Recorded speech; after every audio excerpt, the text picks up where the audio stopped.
مشاهدينا في كل مكان، صباح الخير. بنصبح عليكم مع يوم جديد مليان بكل الخير والأمل لكل مشاهدينا، ودائما ما نؤكد أن بالعمل وبالعمل فقط نصل إلى ما نصبو إليه ونحقق ما نتمناه من تقدم ورفعة لهذا الوطن. هذه هي دائما أو هذا هو دائما شعارنا من خلال هذا البرنامج، أو شعار هذه المرحلة التي تنمو وتكبر مصر وتصبح كما نتمناها في السنوات القادمة، لها قامة وقيمة وسط دول العالم، وهي ما عهدناه مع هذا الوطن الكبير الذي يضمنا جميعا. مشاهدينا، النهاردة يوم الجمعة العديد من الفقرات المتنوعة نتحدث معكم عن العلاقات المصرية المجرية المتنامية بشكل كبير جدا، والقوية أيضا بشكل كبير لتشابه ظروف الدولتين من حيث الموقع ومن حيث المكانة أيضا. فدولة المجر تتوسط أوروبا، وهي موقع يربط كل أنحاء أوروبا الشرقية سابقا والغربية أيضا، ويمكن كل أوروبا بعد اتحادها في الاتحاد الأوروبي أصبح قلب هذا الاتحاد هي دولة المجر.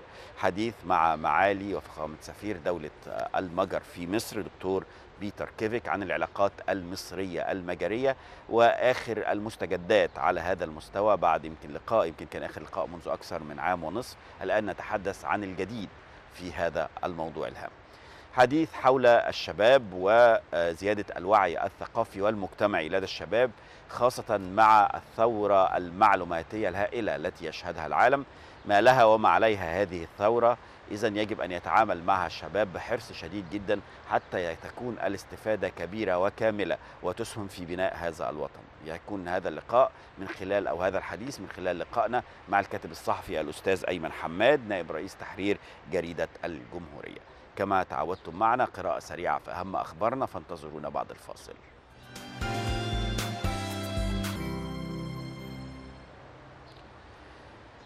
مشاهدينا، أهلا بكم معنا مرة تانية. قراءة سريعة في أهم أخبارنا. الرئيس السيسي يتسلم رسالة من رئيس جيبوتي لتعزيز العلاقات الثنائية. استقبل الرئيس عبد الفتاح السيسي وزير الشؤون الخارجية والتعاون الدولي لجمهورية جيبوتي، وقال سفير بسام راضي المتحدث الرسمي باسم رئاسة الجمهورية أن الوزير سلم الرئيس رسالة من الرئيس الجيبوتي تتعلق بالعلاقات الثنائية وأطر التعاون المشترك بين مصر وجيبوتي. وأكد الرئيس حرص مصر على تعزيز العلاقات بين البلدين بما يرتقي لمستوى الشراكة الاستراتيجية. الرئيس السيسي نتطلع لإنشاء المحطة النووية بالضبعة وفقا لأعلى المعايير العالمية.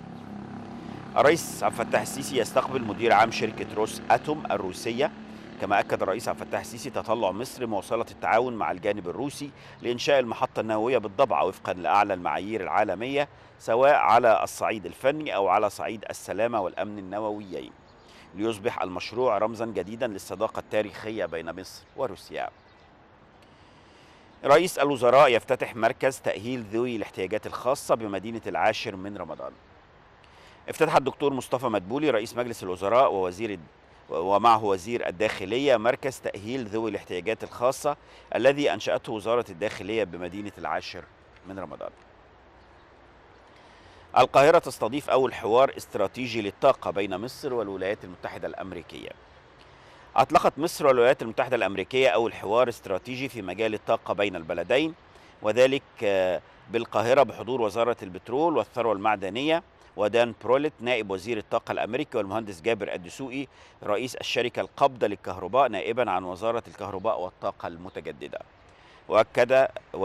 وأكدت وزارة البترول والثروة المعدنية أن العلاقات المصرية الأمريكية ممتدة تاريخيا، والتعاون المشترك بين البلدين مستمر منذ عقود، وأن الحوار الاستراتيجي يهدف إلى دعم مزيد من التعاون في مجال الطاقة بين البلدين. الإفراج عن 712 سجينا بعفو رئاسي وشرطي.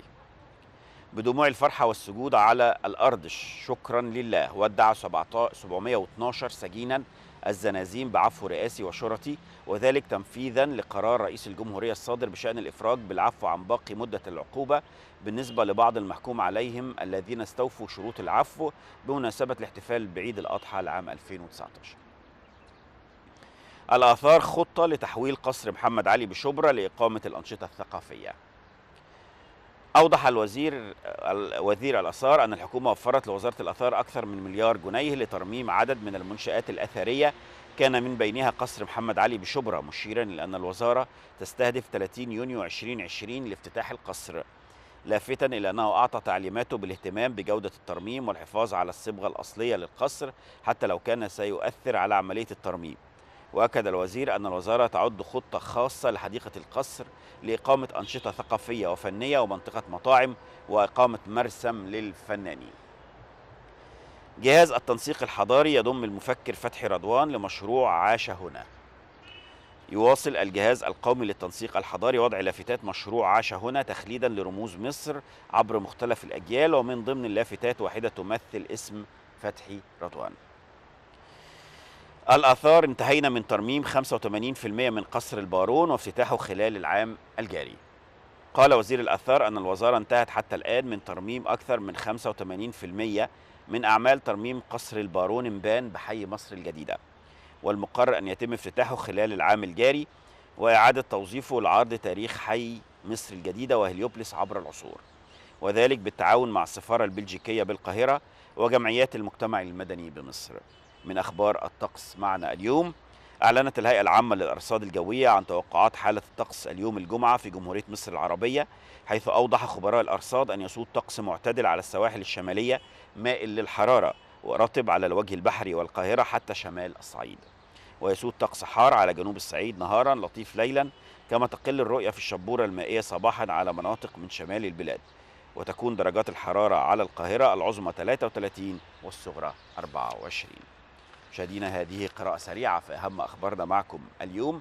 ندعوكم بعد الفاصل لهذا اللقاء الهام مع معالي سفير دولة المجر في مصر دكتور بيتر كيبك. انتظرونا بعد الفاصل نتواصل.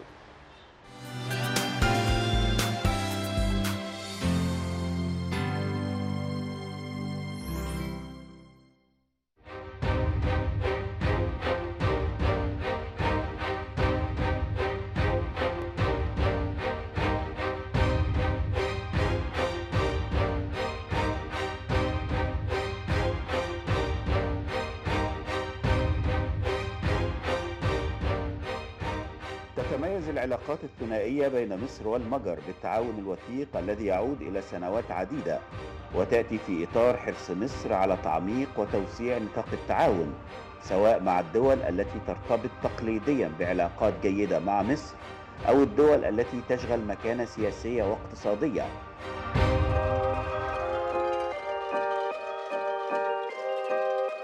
أؤيد فكرة اللي هي العلاقة تبقى العلاقة بالند بالند، يعني بمعنى إحنا هنتعامل مع بعض يعني بمعاملة اللي هي مصالح مشتركة، ولا أنت أحسن مني ولا أنا أحسن منك، وفي نفس الوقت أنا عندي امتيازات وعندي حاجات إيجابية كتير وأنت عايز تستفيد منها، وأنت عندك إيجابيات وأنا أقدر أستفيد منها، لكن محدش احسن من حد. دي طبعا بتشجع لو في زي مثلا المنح الدراسيه دي، والعلاقات مع الدول اوروبا بتشجع الانفتاح والاقتصاد والانفتاح على دول اوروبا وزي المجر وكده. فده مثلا لو في تعاون مع دول اخرى مثلا اوروبيه على منح مثلا دراسيه، ده بيساعد الشباب والانفتاح بتاع الدوله على العالم الاخر يعني. المجر طبعا ده كان معسكر الشيوعي قبل كده، وكانت علاقتنا في الخمسينات والستينات علاقه قويه جدا مع تشيكوسلوفاكيا ومع الاتحاد السوفيتي ومع المجر، كانت علاقه قويه جدا، ومع يوغوسلافيا ايضا. وبالتالي علينا ان احنا نستثمر هذه العلاقات، لان الناس دي يعني بتقدر قيمه عبد الناصر زمان، وبالتالي عارفه قيمه مصر، ودلوقتي بتقدر الرئيس السيسي، وبالتالي علينا ان احنا يبقى في تبادل خبرات، في استثمارات، في تنميه. دي حاجه كويسه، لان احنا كده بنطور شبابنا بانه يسافر بره الخارج. الخارج فيه بالنسبه لاوروبا في امكانيات عندهم، في اجهزه، في دراسات اعلى من مستوى مصر، فبيستفادوا كخبره، كفهم، كدراسات، كالمعيشه في الخارج.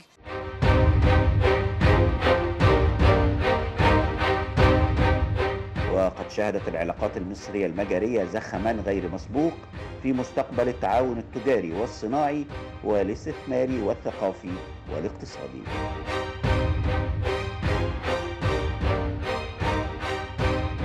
بالنسبة لدولة المجر طبعا هي دولة مصدرة طبعا لمصر، طبعا فيها مواد كتير طبعا غذائية كتير، وطبعا هي علاقاتها طيبة، واحنا علاقاتنا طبعا الرئيس طبعا فتح، وفي منح دراسية كتير طبعا، وزادت المنح دلوقتي طبعا بالنسبة للمجر، فشيء كويس طبعا، وتحسنت العلاقات عن الاول بكتير، لان سياستنا الخارجيه دلوقتي بقت ما شاء الله حاجه كويسه جدا، وبقينا نطل على العالم بنظره كويسه، والعالم نفسه بقى يبص لمصر طبعا بشيء كويس، ان احنا دلوقتي فتحنا مجالات كتير كتير جدا. طبعا الفترة الأخيرة شهدت مصر بنهوض كبير في على مستوى أوروبا كامل، وطبعا ده بيمثل في سيادة الرئيس عبد الفتاح السيسي لأنه اهتم بالخارج، لأن المجر دولة أساسية يعني فيها اقتصاد قوي، ومصر المفروض يعني تمثل زي ماليزيا وزي الدول المتقدمة، فالمجر يعني احنا بناخد منها على اساس الفكره بتاعتها ازاي هم تقدموا وازاي وصلوا للتكنولوجيا وازاي وصلوا للتطور. احنا طبعا في الفتره الحاليه بنفتح افاق كبيره جدا مع دول العالم كلها، وكانت من الدول الافريقيه ودول زي المجر ما كانش في علاقات انسانيه بيننا، ما فيش علاقات بيننا اقتصاديه، فتحنا الاقتصاد لاطر جديده ما كناش بنتعامل معاها.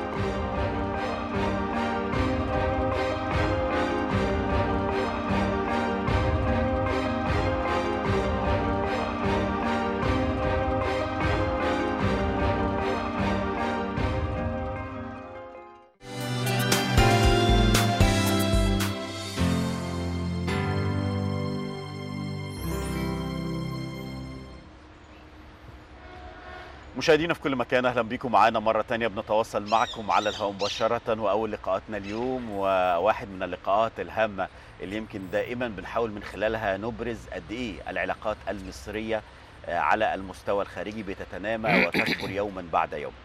دولة المجر كانت بالفعل من أولى الدول التي ساندت مصر خلال حقب كثيرة جدا من تاريخها، وخاصة بعد الثورات المتعقبة الحديثة، وكانت بالفعل خير السند وخير صديق، وقدمت العديد من المساعدات، وكانت مثال رائع للتبادل والصداقة خلال هذه الفترة. تتنامى هذه العلاقات من خلال زيارات متبادلة بين زعيمي مصر والمجر، وأيضا حديث حول العديد من المشروعات الهامة في مختلف المجالات. دائما بنحرص من خلال برنامج بنصبح عليك أن يكون لنا لقاء مع معالي سفير دولة المجر في مصر دكتور بيتر كيفيك، بيوضح لنا آخر هذه المستجدات والجديد في هذه العلاقات على كافة الأصعدة. بيسعدنا أن يكون معنا في هذا اللقاء كما نوهنا معالي سفير دولة المجر دكتور بيتر كيفيك. Hello sir and welcome back to our channel in Egyptian TV. Good morning, thank you for the kind invitation. It's a long time we don't speak about with you, but first we're going to speak about what about the new, about the relationship between Egypt and Hungary, and what you're going to do and speak about it in this interview. Well, our relations are progressing very well. Just next week we are expecting a huge Hungarian business delegation coming to Egypt. We will hold a business forum in order to explore new ways of cooperation between our two countries in addition to the traditional patterns, and we are looking forward to this event.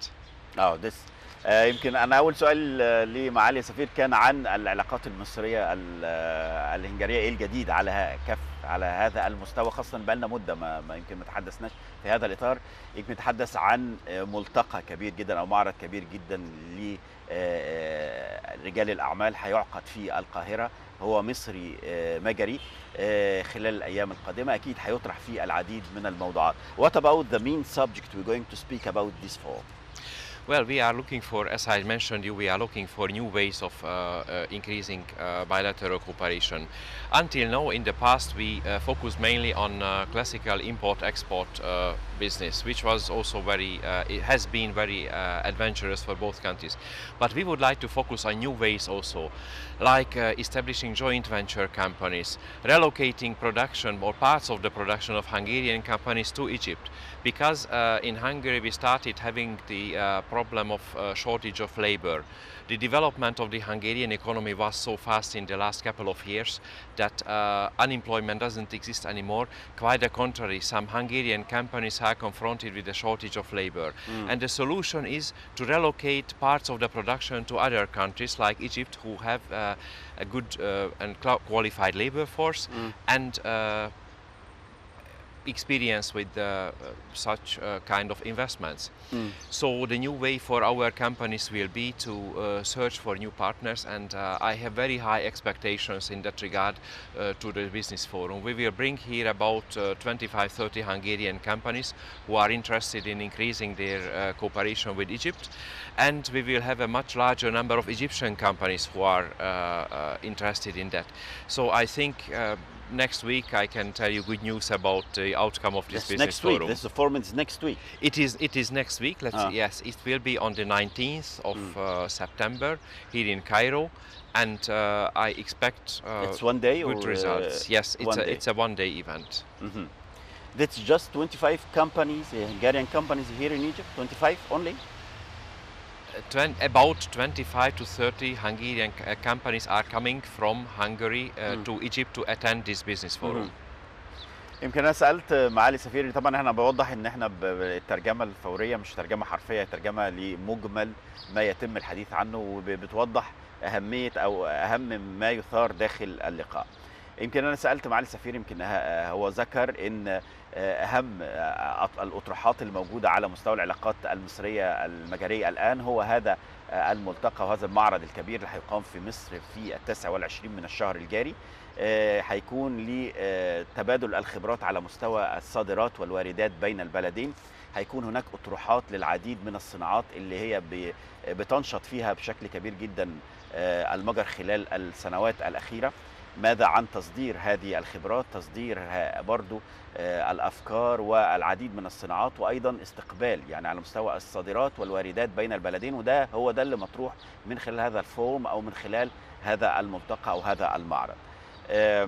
في هناك العديد من الشركات أيضا المجرية موجودة في مصر، وهناك اتجاه من حوالي 25 أو 30 شركة يمكن وضع مصر صوب عينها على أساس أنها تيجي وتقوم بعمل العديد من الأنشطة التجارية والأنشطة الاقتصادية في مصر. وهيكون هذا الفورم أو هذا الملتقى أو هذا المعرض هو السبيل لهذا الموضوع، في اهتمام كبير جدا في التعاون الاقتصادي والتنموي بين البلدين.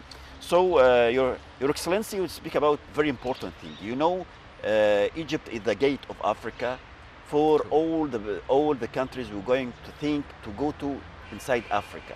What about this way to increase the relationship with Egypt to go to the other countries in Africa? This is our vision actually. We know Egypt has excellent contacts and cooperation with African countries, and we would like to use this opportunity. Given the fact that our cooperation with Egypt is very good and it is increasing, we would like to use the expertise of Egypt and Egyptian companies in doing business with Africa. We have some plans in mind already. Joint manufacturing of vehicles, for example, could be a first step towards Africa for in a tripartite cooperation with third countries in Africa. And I can imagine agricultural projects also, or water projects. Our companies are we have some very specialized companies in the field of water treatment, wastewater management, and so on, which is an increasing problem in all parts of the world. So why not to join our forces and go together for third markets in sub-Saharan Africa? But you have experience in water industry and this.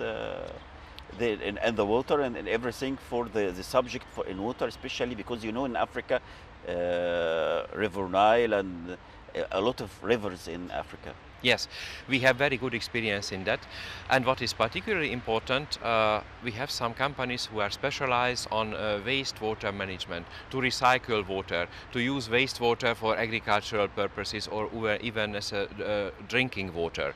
I think this is the way to the future, because water will be scarce everywhere in a couple of years or decades. So we have to be prepared to this, and we are offering our expertise, our support to all these countries to use our technology, to use our knowledge, and to go together to make a better use of water resources. Hungary is a increasingly important player in the field of water issues in global field also. We are going to organize the next World Water Summit in Budapest very soon in a few weeks' time. We invited some high-level guests from Egypt also, and from other countries as well.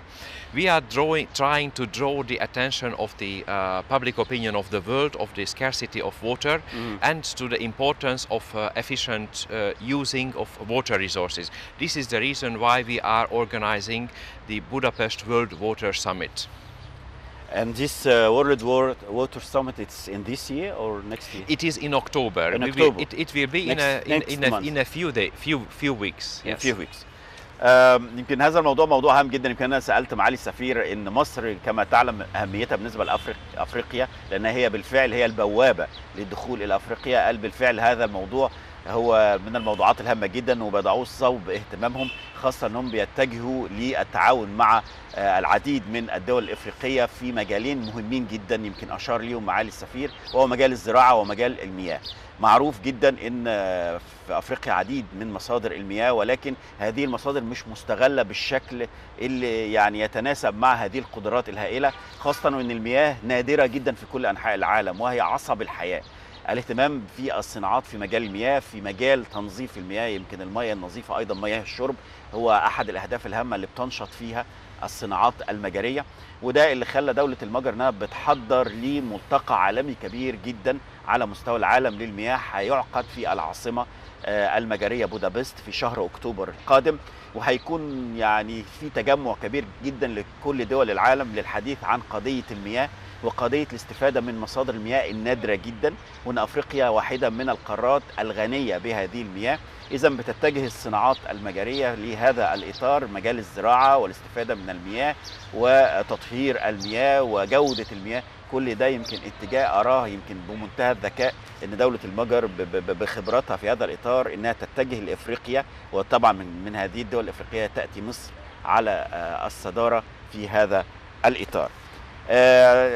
So, Your Excellency, you would speak about the industry cooperation with Egypt in these days.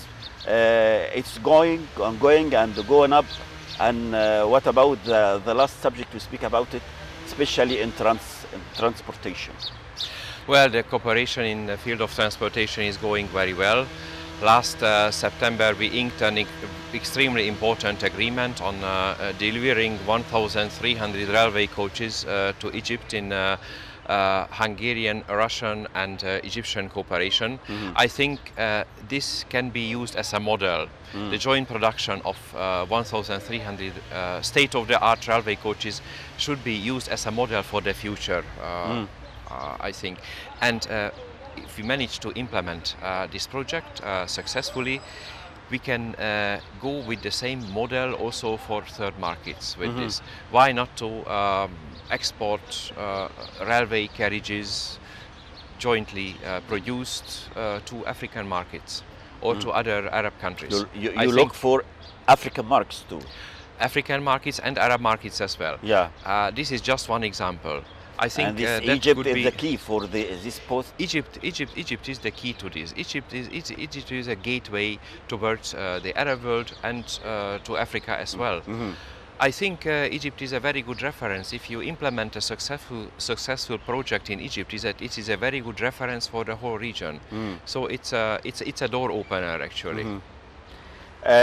ذكرت لمعالي السفير ايضا سؤالي حول التعاون المصري في مجال الصناعه، خاصه في مجال النقل، ويمكن كان دايما كنا بنتحدث عن ان هذا المجال يمكن مجال خصب جدا لتعاون مصر مع المجر، لان المجر لها خبرات كبيره جدا في هذا الموضوع. يمكن في لقاء سابق كان ذكر معالي السفير القطار المجري، يعني احنا كنا دايما عندنا في مصر اسرع قطار او القطار اللي كنا بنتميز به ان هو القطار المجري، وهو طبعا كان بيجي بمجر نسبه لدوله المجر.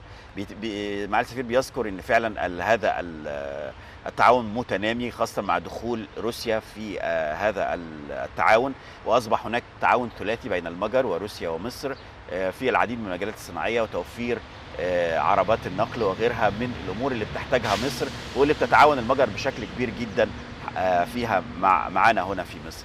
سالته حوالين يعني هو برضو باصين للتعاون في هذا المجال مع الدول الافريقيه وايضا الدول العربيه، فذكرت له قلت له ان مصر هي بالفعل هي المفتاح لكلا الاتجاهين. قال بالفعل هي مصر هي بوابة مفتوحة لتقديم العلاقات وتقديم الأفكار وتقديم الصناعات للمنطقة العربية والمنطقة الإفريقية. ده اللي بيؤكد عليه معنى أو أهمية موقع مصر وأهمية علاقات مصر بالخارج، ويمكن اللي بيحرص على تنميتها بشكل كبير مع الجانب المجري معالي السفير. Your Excellency, when you speak about, always speak about the cooperation in education, and this is very important. It is. Especially we speak about, last time we speak about 300 scholarship or 100 scholarship. I don't remember the. Yes, 100 scholarships 100 a year. scholarship Yes. A year. For how many years? It is an ongoing program. We started it in 2015, and since then we have been granting 100 scholarships a year to Egyptian students. And it is an ongoing program. The latest group of Egyptian students started their studies just a couple of days ago, on the 1st of September in Hungary. So it is continuing, and we have very good experience with that. That what how we speak about different students ask us in our program when you see you how we can go to take this scholarship. It is very easy. For next year, it will be published, I think, in December or January. There is an online application procedure. They just have to register themselves for this, and there will be a selection process by the Egyptian Ministry of Higher Education and by the universities in Hungary. And those who qualify for the scholarship will travel next September to start the next academic year. It is for every level. It is MA, BA, PhD, whatever the students like.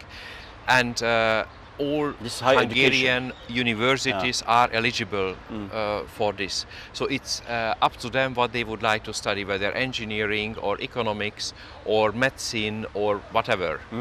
It is in their hands. But the first step from the location of Hungarian embassy? No, it is an online application. Yes. Online application in the internet. Yes. Internet. Okay. Yes. سألت معالي السفير طبعا ان من اهم المجالات اللي فيها تعاون كبير جدا ومثمر على فكره بشكل كبير جدا، وهو ابتدى مشروع من سنه 2015 ومستمر، ان كل سنه بتقدم دوله المجر يعني 100 دعوه للدراسه او منحه للدراسه في المجر.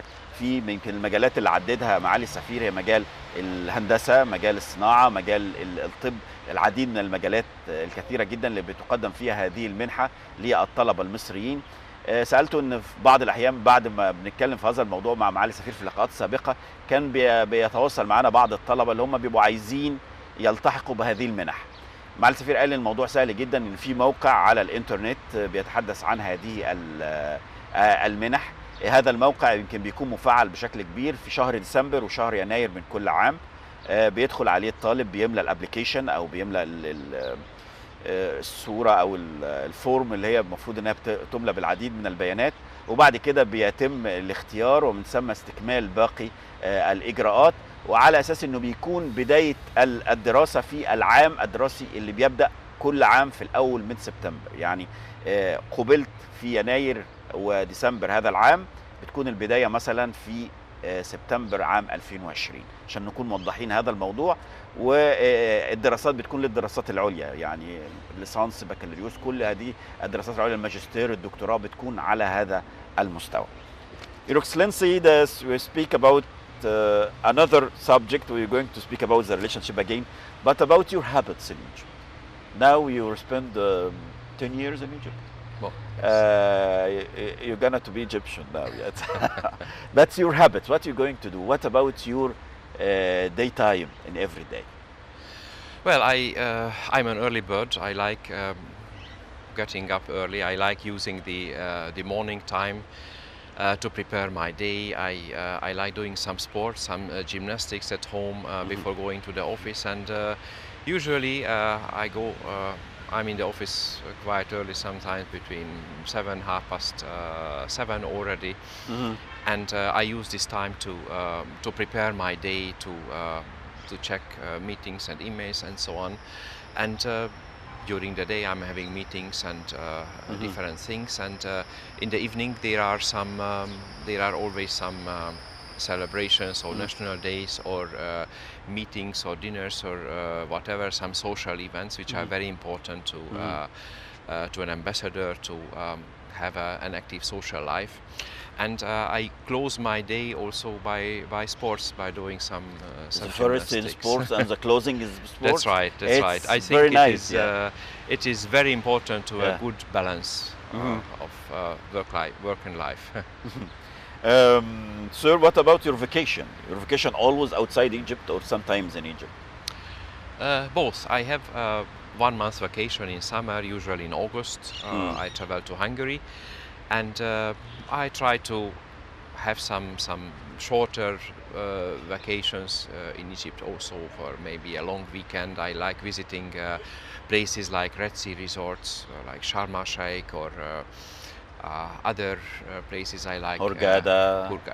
I liked the desert very much last Siwa? year. You visit Siwa? Siwa last year I visited Kharga. Kharga.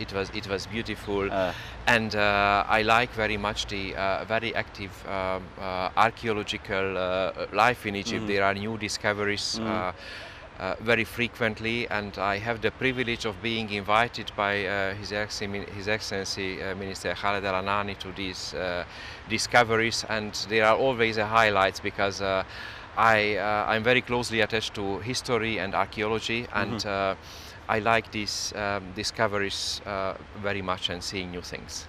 You visit Luxor and Aswan? Definitely, I Yes, was there, yes, and I enjoyed it very much. I think it's a unique heritage to Egypt. This is something what you can't find anywhere in the world, and it is a very good way to attract people, to attract tourists, to raise the image of Egypt in the world. And I think you are making a very good use of this, both from a scientific and from a touristic point of view. Your family with you here, Your Excellency, or your family in Budapest? Yes. Your family with you here? Yeah, our daughter studies abroad already. She graduated from the high school already. She was here. She studied in DEU, the German school in Madi, but she finished her studies already, and she's studying in. She studied in Egypt. Yeah. She's studying in Europe now. In Europe now. Yes. يمكن انا سالت معالي السفير، يمكن سؤالي جديد شويه عليه، ويمكن هو سعيد بيه جدا. انا سالته ان هو يعني يعتبر من اقدم السفراء، يمكن واحد من عمده السفراء الموجودين في مصر بقاله حوالي 10 سنين، بيحب مصر جدا. قلت له طب ايه عاداتك اليوميه اللي انت بتتبعها هنا خلال هذه الفتره؟ بيتكلم على انه دايما يومه بيبتدي بالرياضه، وده مهم جدا. بعد كده بيستعد ان هو يمارس مهام عمله اللي هي بتمتد لساعات، بيبقى في مقابلات واجتماعات وغيرها، وبعد كده بيكون هناك برضو بعض المقابلات بالليل، ولازم بينتهي برضو يومه بالرياضه. يمكن ده اللي لفت نظري، يعني زي ما بيبتدي بالرياضه بينهي بالرياضه، ويمكن هو ده بيقول لي ان ده اللي بيعمل بالانس بالنسبه للجانب النفسي والجانب الصحي الخاص بالانسان. ويمكن هي دي نصيحه انا بنحاول نرسلها لكل مشاهدينا من خلال معالي السفير. سالته عن اجازاته، يعني الاجازاته اللي هو بياخدها، هل بيقضيها في مصر ولا عاده بيسافر بيقضيها في المجر؟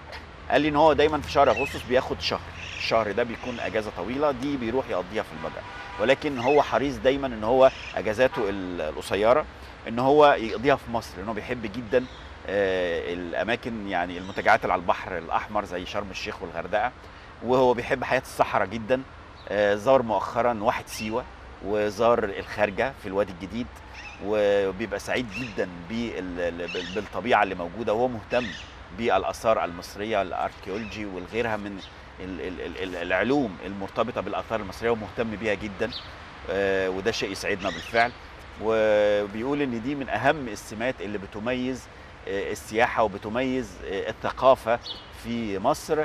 سالته هل زار الاقصر واسوان؟ قال بالفعل اكيد زرتهم، وكانت يعني من الزيارات الهامه جدا، وهو يعني بيقول ان هي مواطن جذب كبيره جدا بالنسبه للسياح اللي بيفكروا ياتوا الى مصر في اي وقت.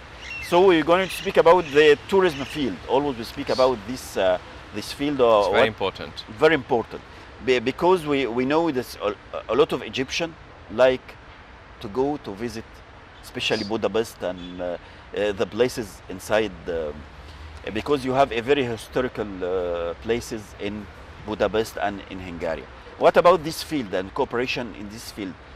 People going to visit Hungary and Hungarian people coming to visit Egypt. Yes, it is. Tourism is always a two-way street. We are having very good figures in this field. We have an increasing number of Egyptians visiting Hungary, and we have an increasing number of of Hungarians visiting Egypt. We would like to attract more Egyptians to Hungary and more Hungarians to Egypt. For Egyptians, what we recommend, what you mentioned already, cultural sites and cultural tourism. We have excellent opportunities for medical tourism.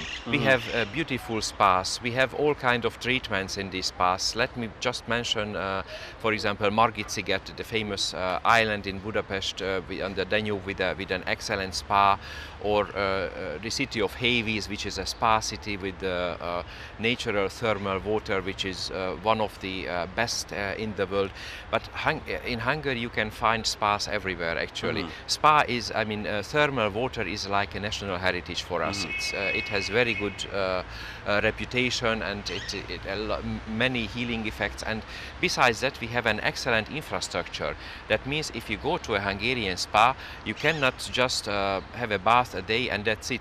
You have all kind of entertainment opportunities, shopping opportunities, all kind of wellness attached to the spa. So it's a full and integrated program in a very pleasant environment. We offer also ways for conference tourism. We have more and more people coming to Budapest to conference. Budapest is getting a capital of sports. We have outstanding sports events, World Water Championship recently, all kind of athletics world championships in athletics. It is developing very well, and the Hungarian government invested a lot into developing the infrastructures for sports. It is also something which is very attractive to foreign guests. And of course the good food, the Hungarian cuisine is famous worldwide. It is nice to try it. Concerning the other direction, bringing Hungarians to Egypt, we are having a good number of tourists in the Red Sea resorts until now. Charters? There are some charter flights, but we still have to improve the service in that field. But besides the Red Sea resorts, I would like to see more Hungarian tourists visiting places like Luxor, Aswan, night cruisers, the Greater Cairo, the pyramids, and so on.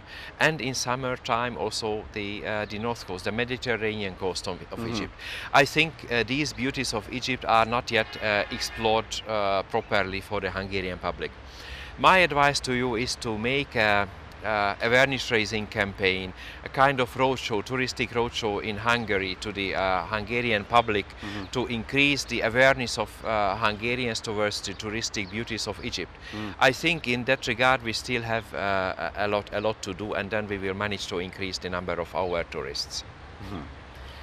So it's a long story يعني.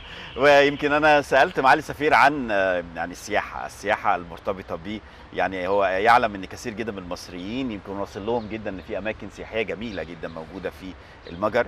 احنا بنتكلم على الجانب الاخر، يعني دعوه او السياح المجريين اللي هم قادمين لمصر. هو اتكلم عن مواطن الجمال والجذب اللي موجوده في المجر، اللي هي بتتمثل في المقام الاول في يعني الهبات الطبيعيه المرتبطه بالمياه الطبيه او الكبريتيه اللي موجوده بكثره، اللي اتبنى عليها العديد من السبا اللي هي ليها سمعه عالميه جدا من خلال الاستشفاء والعلاج من بعض الامراض المرتبطه بالجانب المرتبط بالسبا والتواجد في المياه الصحيه الكبريتيه وغيرها من المياه الصحيه المعدنيه اللي موجوده بكثره في المجر. اتكلم ايضا عن السياحه المرتبطه بالمؤتمرات، يعني توسط موقع المجر في وسط أوروبا يمكن أصبح جاذب بشكل كبير جدا لعقد العديد من المؤتمرات على مستوى العديد من المجالات، وبقت هي يمكن قاعدة أو مركز لتنظيم المؤتمرات العالمية موجود في المجر، ودي نوع بنسميه احنا سياحة المؤتمرات. في هناك جانب آخر مهم جدا ويمكن احنا لاحظناه في الفترة الأخيرة، يمكن أعلنا من خلال حلقة سابقة عن فوز مصر أو زوجي مصري بذهبية بطولة العالم للخماسي الحديث. العديد من البطولات بتقام في المجر على مستوى السباحة وعلى مستوى الخماسي الحديث، على مستوى العديد من الرياضات. السياحة الرياضية اللي احنا دايما بنقول إنها مهمة جدا، المجر مهتمة بيها بشكل كبير، وفي الفعل بتبقى هي أيضا مركز لإقامة العديد من البطولات العالمية اللي بتجذب الآلاف لمشاهدتها أيضا وممارستها. على الجانب الآخر يمكن هو بيتكلم عن السياح المجريين اللي بيأتوا إلى مصر. هم بيبقوا مشدودين أكتر لأماكن على البحر الأحمر، لأماكن السياحة المرتبطة بالرياضات البحرية، وده بيبقى جاذب ليهم بشكل كبير. ايضا بيبقى هو بيتكلم بقى ان ازاي نجذبهم بشكل اكبر للاماكن المرتبطه بالسياحه الثقافيه زي الاقصر، زي اسوان، زي الاماكن المرتبطه بالسياحه التاريخيه، خاصه ان هناك تاريخ كبير في مصر يجب ان يشاهده ويستمتع به المجريين، زي ما هناك تاريخ ايضا كبير ومحترم يجب ان يستمتع به المصريين اللي بيفكروا يزوروا المجر. نصيحته لينا ان احنا نحاول ان احنا ننمي دعوة المجريين للحضور لمصر كسياح من خلال ان احنا نقيم معارض هناك، ان احنا نحاول نتواصل معهم بشكل كبير ايضا هناك في المجر، لان احنا على هذا المستوى يمكن احنا لحد ما مش واصلين لهم بشكل كبير. دي بقى بالنسبه مسؤولين عن السياحه المصريه لجذب العديد من السائحين المجريين، اللي اعتقد ان هم اعدادهم لو تنامت على مستوى الشارترز او غيرها، اعتقد ان ده ممكن يبقى مصدر جيد بالنسبه لنمو السياحه المصريه. Sir, we're going to speak about your national day. I know that your national day, I think, is 22 of October. We will have the celebration on the 22 of October, but the national day itself is on the 23rd of October. 23rd. Yes. That's what about the preparation for this day? I know that's a very big day, and I see it. We speak about your history in this day. Why you choose this date, your national day? Well, the 23rd of October is the celebration of the 1956 revolution, which is a very important part of our national identity. In 1956, Hungary was basically the first nation to raise up against the Soviet occupation, against the communist rule in our country and in our region as well. And although this revolution was suppressed after a couple of days, but it gave a very important sign to that generation, to the future generation. And without this revolution, it wouldn't have been possible to regain our freedom in 1989 when communism finally collapsed, and we regained our freedom and independence. That's why we celebrate the 23rd of October, and that's why we chose it as our National Day celebration. This always your national day will be in your embassy in Egypt. We celebrate it in the garden of our embassy, yes, but we try to link it with some cultural event. Last year, for example, we managed to bring a Hungarian piece of music to the Cairo Opera. We performed the Revolution Symphony of a very important, very famous Hungarian composer László Lajta in the Cairo Opera House. So we are always trying to make it more festive, more interesting, and to use this opportunity to show our country a little bit more to the Egyptian public. يعني بنتحدث مع معالي السفير ان المجر ان شاء الله في الثالث والعشرين من شهر اكتوبر ستحتفل بالعيد الوطني الخاص بيها، وهو بتبقى احتفاليه كبيره ورائعه جدا، يمكن بتزين سفاره المجر في القاهره، وبيكون يعني احتفاليه بيتذكروا من خلالها الثوره المجريه. وكانت ثوره يمكن كانت جانب من الاتحاد السوفيتي في هذا التوقيت، يمكن كان بيحتل المجر، الكلام ده سنه 1956، والثوره دي يمكن كانت هي الباعثه للعديد من الامور الايجابيه اللي تمت في المجتمع المجري منذ هذا التاريخ، وصولا الى التحرر الكبير اللي كان عام 1989. ويمكن الاتجاه للاسواق المفتوحه والاتجاه الى التقدم اللي بتشهده المجر من خلال هذا التاريخ، يعني توافقا واستمرارا وصولا الى الان.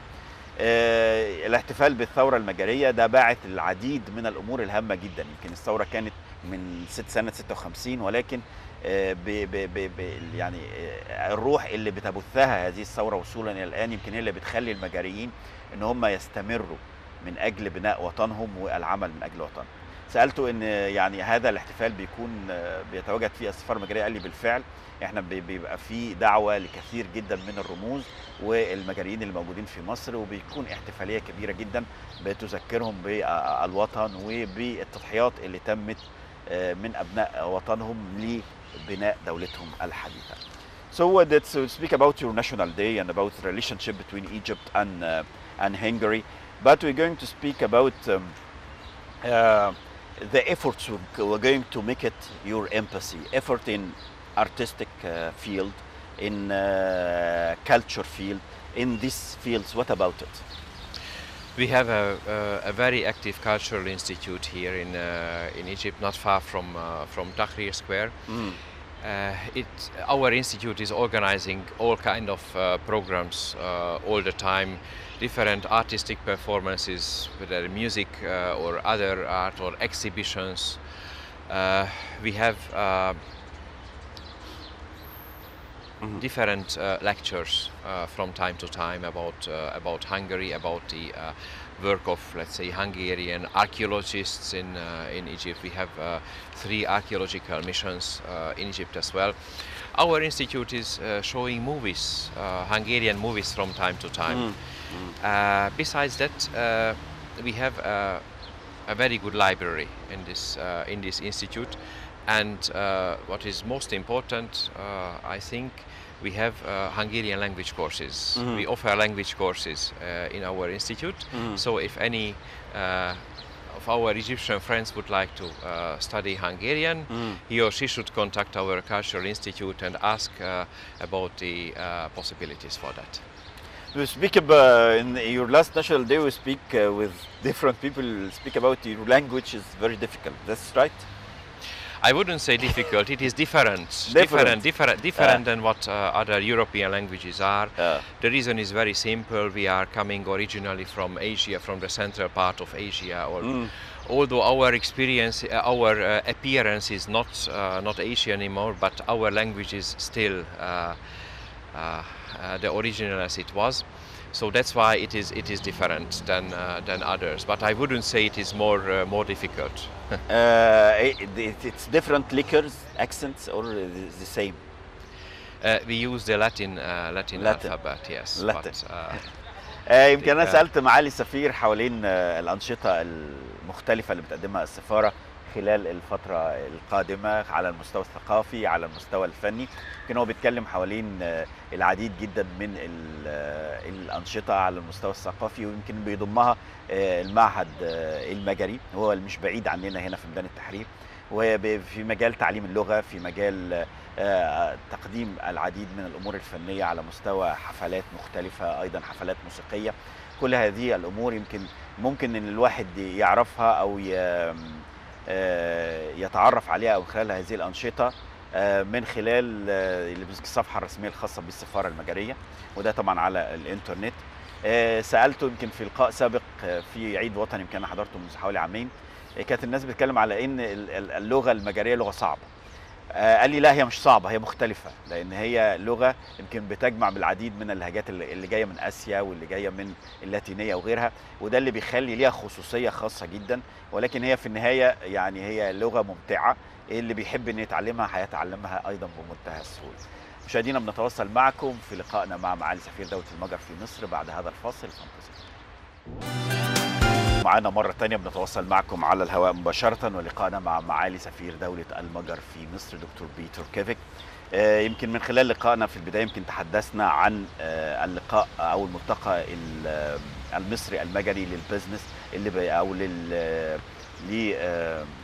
للعديد من الأمور الاقتصادية اللي هيقام في مصر خلال 29 من شهر الجاري. يمكن احنا بنذكر بيه على أساس إن من يريد المتابعة أو يريد مشاهدة أو متابعة أو حضور هذا الملتقى يكون على هذا الموعد.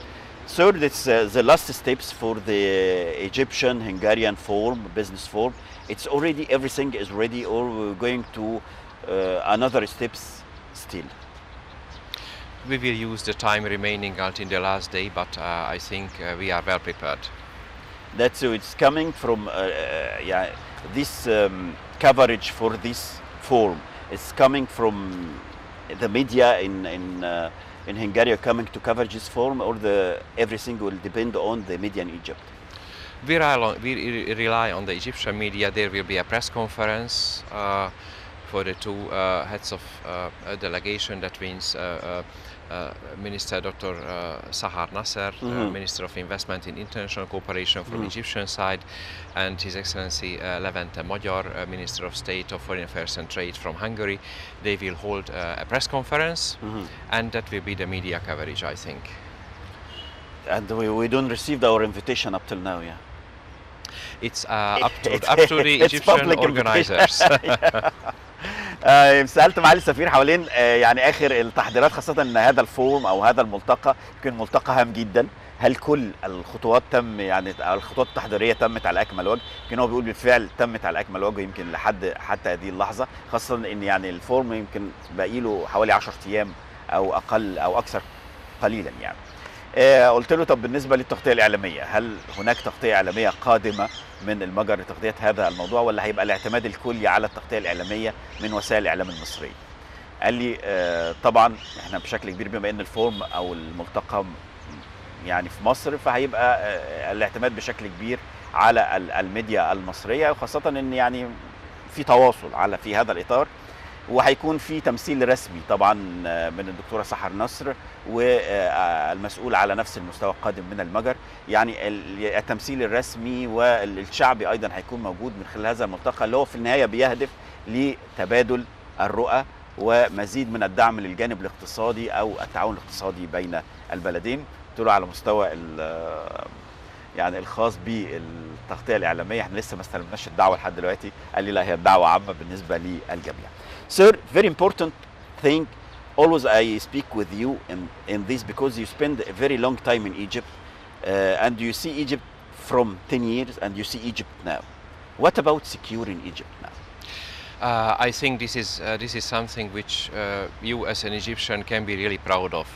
Egypt, as we know, is a front country in the fight against terrorism. We know, unfortunately, that Egypt was hit very seriously by international terrorism. But you can be proud of the fact that the Egyptian state, the Egyptian authorities are gaining the upper hand above the forces of terrorism, and we can see that the security situation improved enormously if you compare it how it was 2, 3, 4, 5 years ago. So I think this is an extraordinary and outstanding achievement. And it deserves also our thanks and appreciation, because when Egyptian authorities are fighting against terrorists, they are not only protecting the security of the Egyptian people, but also the security of Europe. Because if Egypt falls under the control of terrorists, the next step will be in Europe. So that's why we are always saying we cannot give enough support to Egypt in the fight against terrorism. And what is also very much important from our point of view, that you are blocking illegal migration in a very efficient way. It has a model value for other countries in the region as well. In our view, terrorism and illegal migration go hand in hand. You cannot separate the two from each other. And Egypt is doing an excellent job in that regard as well. My sincere appreciation for that. يمكن سؤالي ده كان سؤال هام جدا، يمكن معالي السفير اهتم جدا بان انا اساله وانه يرد عليه. السؤال يعني كان في حواه ان انا بسال معالي السفير ان هو بقاله 10 سنين في مصر، وهو شاف مصر من 10 سنين وشافها دلوقتي. على مستوى الامن ايه رؤيته؟ هل مصر اتغيرت؟ يمكن هو بيؤكد، بيقول ان هو فعلا فخور ان احنا كمصريين يجب ان نفخر وبقوه بما قدم على هذا المستوى، مستوى الامن في مصر خلال السنوات القليله الماضيه، الاربع 5 سنين الماضيه وصولا الى الان. هو بالفعل شاف قد ايه ان احنا قدرنا في مواجهتنا للارهاب ان احنا نحرز نجاحات كبيره جدا، لان احنا بنجابه الارهاب بصدور مفتوحه وبقوه شديده جدا، وهم في اوروبا بيستفيدوا جدا من مجابهتنا للارهاب، لان احنا بنجابهه هنا فما بيصلش ليهم في اوروبا. خاصه ايضا على مستوى موضوع هام جدا، ويمكن المجر ليها راي حاسم ولم يتغير بالنسبه للهجره غير الشرعيه. دايما موضوع اللاجئين وموضوع الهجرة غير الشرعية كان بتقف أمامه بقوة المجر، خاصة أن هو بتراه هو خطر بيهدد المجتمعات الأوروبية ومن ثم أيضا دولة المجر. بيقول أن مصر هي بالفعل هي حائط صد ضد هذه الهجرات الغير الشرعية، عندما تواجهها بقوة هنا لا تصل هذه الهجرات أو هذه الموجات الغير شرعية لبلاده، ومن ثم يجب دعم مصر والوقوف بجانبها في مجابهتها للإرهاب وأيضا مواجهتها للهجرة غير الشرعية. يمكن هو فخور جدا ويمكن أكد على هذا الموضوع وأكد أن احنا كمصريين يجب أن نفخر وبقوة بما قدم في هذا القطاع وفي هذا الإطار على مستوى مجابهة مصر القوية للإرهاب، وبيؤكد على مساندة المجر لمصر في هذا الإطار. Finally, sir, we speak about your wishes, your message for Egyptian people. What you're going to say for Egyptian people? How to invite Egyptian people to visit Hungary? How to invite Hungarian people to visit Egypt? All the subject we're going to speak with the camera. My message to the Egyptian people is to please regard our country, our people as true friends of Egypt. We have a long history in common. We have a long history of cooperation and friendship. Let's continue this. Let's link our countries closer together. Let's work on having more people-to-people contacts in terms of culture and tourism. And let's work together for a better future of both of our nations. كلمات جميله جدا بينهي بيها معالي السفير حواره، يمكن هي رسائل موجهه لكل المصريين. بيقول يعني ان احنا بلدين، كل بلد فينا ليه تاريخ وليه بعد تاريخي كبير جدا يجب ان يفخر بيه، وبيدي قيمه فوق القيمه اللي بتحملها اسماء بلدينا. يعني احنا يجب ان نتعاون معا، يجب ان نضع ايدينا في ايدي بعض من اجل البناء، من اجل ان نتقدم اكثر، خاصة ان يعني الارض ممهدة لمد اواصر الصداقة يعني بين البلدين، وهو بيؤكد على هذه الروح المتنامية يوم بعد يوم. خاصة ان انا بؤكد بالفعل الشعب المجري شعب طيب جدا، شعب يعني بيحب من يزوره، بيحب ان هو يؤكد على العلاقات الطيبة مع الشعوب الاخرى، خاصة بالفعل ان موقع المجر هو اللي خلاها كده وسط اوروبا ونحن نتوسط العالم. اذا نلتقي ويلتقي الشعبين في صورة رائعة بنتأكد على عمق وقيمة وقوة العلاقات المصرية المجرية. Your Excellency Dr. Peter Kevik, the Ambassador of Hungary in Egypt, thank you very much for this interview, and I hope we will meet you again in Egyptian TV, especially in Channel 2. Thank you very much for the kind invitation. شكرته طبعا على وجوده معنا النهارده، وان هو سعيدنا بوجوده على شاشة التلفزيون المصري وتحديدا القناة الثانية. مشاهدينا في كل مكان، سعيدنا بوجودنا معكم النهارده. غدا ان شاء الله تسعدوا مع فريق عمل جديد، فانتظرونا دائما. بنصبح عليكم.